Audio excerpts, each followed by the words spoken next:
សេចក្តីថ្លែងការណ៍របស់សមាគមសម្ព័ន្ធសារព័ត៌មានឯករាជ្យ AIPA ចំពោះសង្គ្រាមឈ្លានពានរបស់ថៃមកលើអធិបតេយ្យនិងបូរណភាពនៃព្រះរាជាណាចក្រកម្ពុជានិងជនស៊ីវិលកម្ពុជាស្លូតត្រង់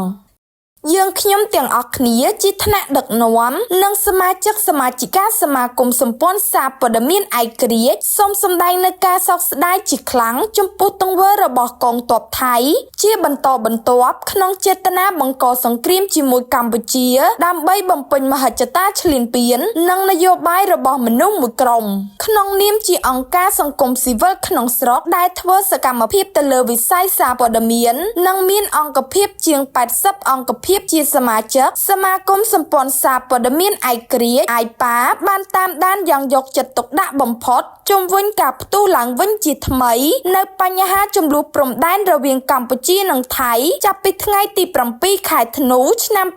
2025រហូតដល់បច្ចុប្បន្ន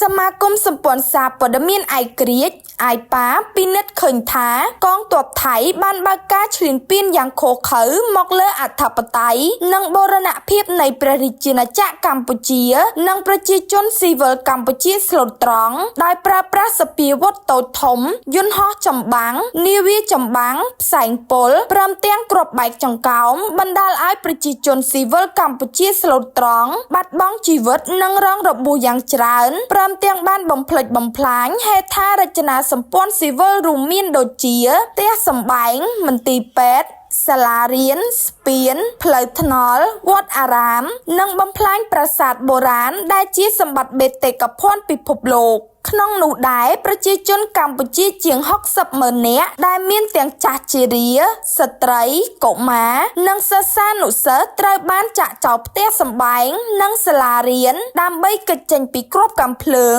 គ្រាប់ផ្លោងគ្រាប់បែកពីសំណាក់យោធាថៃ